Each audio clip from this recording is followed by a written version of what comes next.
Doctor Abdul Jabbar Khan آپ کی خدمت یوٹیوب چینل پر آپ سے بات چیت ہو رہی ہے۔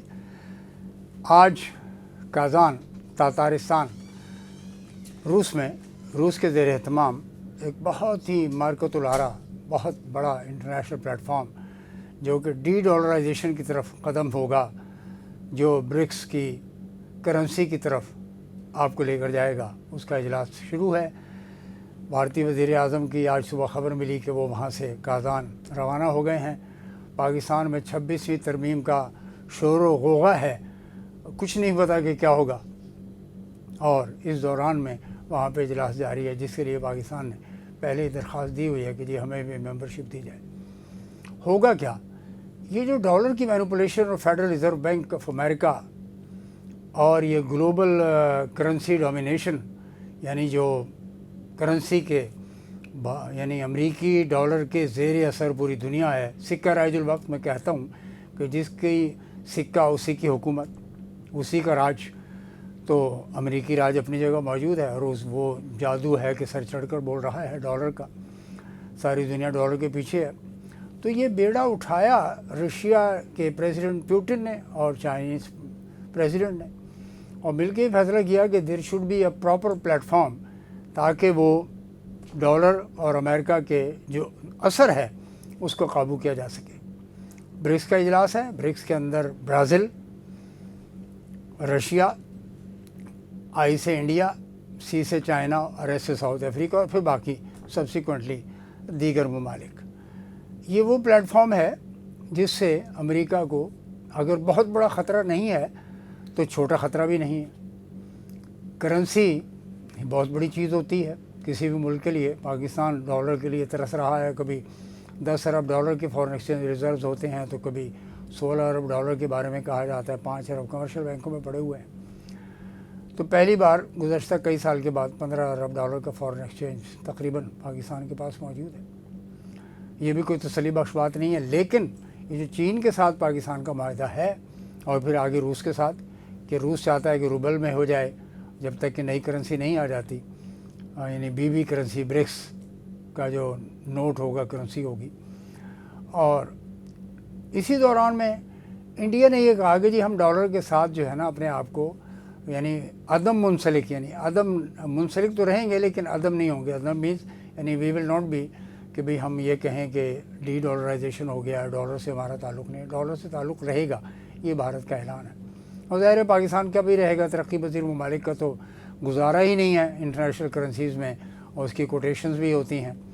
تو یہ ہے وہ صورتحال جس کے لیے پاکستان کو کچھ بھی نہیں تو اپنا ایک پریزیڈنٹ پیوٹن سے جو ہوسٹ ہیں، جو میزبان ہیں، ان سے بات کر کے یہاں سے ایک اچھا ڈیلیگیشن بھیج دیتے۔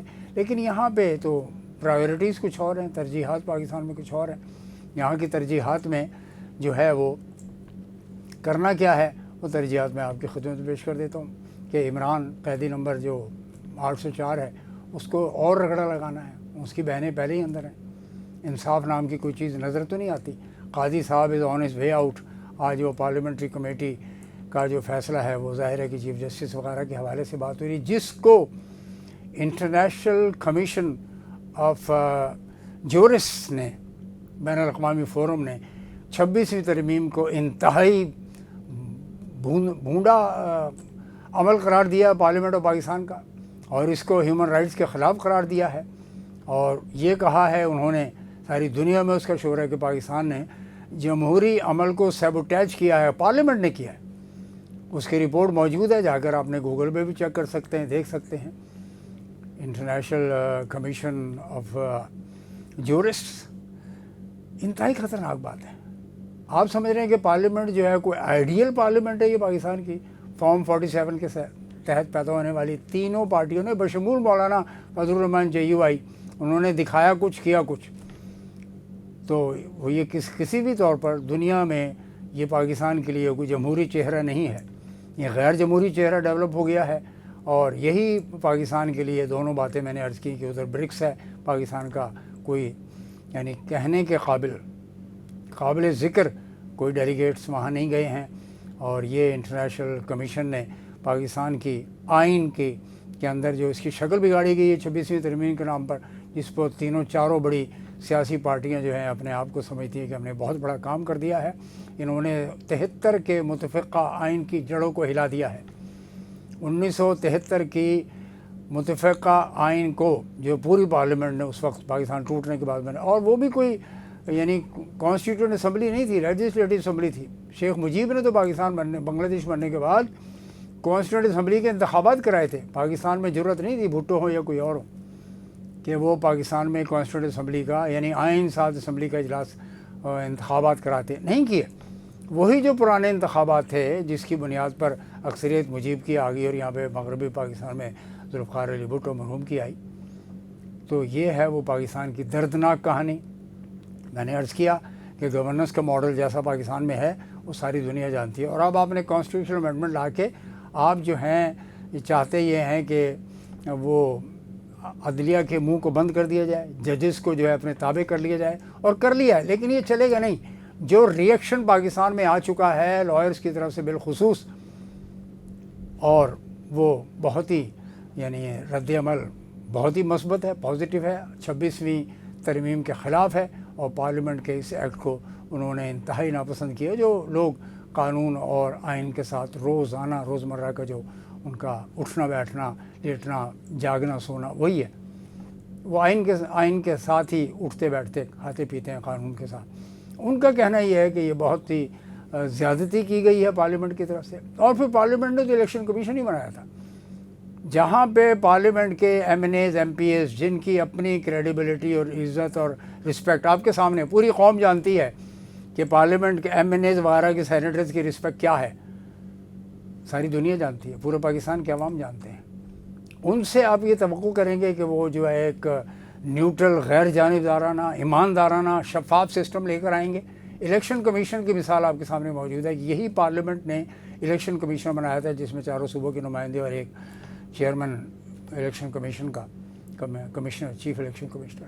ان کی جو کارکردگی ہے وہ دیکھ لیا آپ نے. 8 ججز کا جو فیصلہ سپریم کورٹ کا آیا، قاضی صاحب یا ان کا جو بھی ساتھی ہے وہ کچھ بھی کرتے رہیں، پاکستان کے عوام جاگ رہے ہیں، وہ دیکھ رہے ہیں کہ پاکستان کو کس طرح سے جمہوری سے غیر جمہوری راستے پر لے جایا جا رہا ہے. اور اس میں پاکستان پیپلز پارٹی، مسلم لیگ نون، اور یہ دونوں بڑی برسر اقتدار پارٹیاں ہیں. اور ان کے ساتھ ساتھ کراچی کی ایم کیو ایم، جس کو ایم کیو پہلے ہی پی ٹی آئی جھٹکا دے چکی ہے، اور آئندہ بھی یہ عوام جانتے ہیں کہ انہوں نے کیا آپ کے کراچی کے عوام، حیدرآباد کے عوام کے ساتھ کیا کچھ کیا ہے. شہر کی صورتحال آپ کے سامنے ہے. پورا پاکستان ترقی کر رہا ہے، نہیں کر رہا تو سندھ اور کراچی نہیں کر رہی. کون ذمہ دار ہے؟ جبکہ حکومت میں پیچھے فارن منسٹر بلاول بھی رہے ہیں، اور ابھی ان کے محترم والد صاحب صدر پاکستان ہیں. موٹر وے ہی نہیں بن سکی، جبکہ پنجاب میں اور کے پی میں آپ دیکھیں موٹر وے کا جال بچھے ہوئے ہیں. 1997-98 سے لے کر آج تک کتنے سال ہو گئے؟ تقریباً 27 سال میں سندھ میں موٹر وے نہیں بن سکی. کون ذمہ دار ہے؟ یہ وہ سوالات ہیں. کراچی کی جو صورتحال ہے، اربن سینٹر، بے روزگاری سندھ میں، رورل سندھ جو ہے وہ غربت کا ایک کلاسیکل ماڈل ہے جس پہ ریسرچ کی بہت زیادہ ضرورت ہے. اور کراچی اربن جو ہے پاکستان کے اربن پاورٹی کا ماڈل ہے.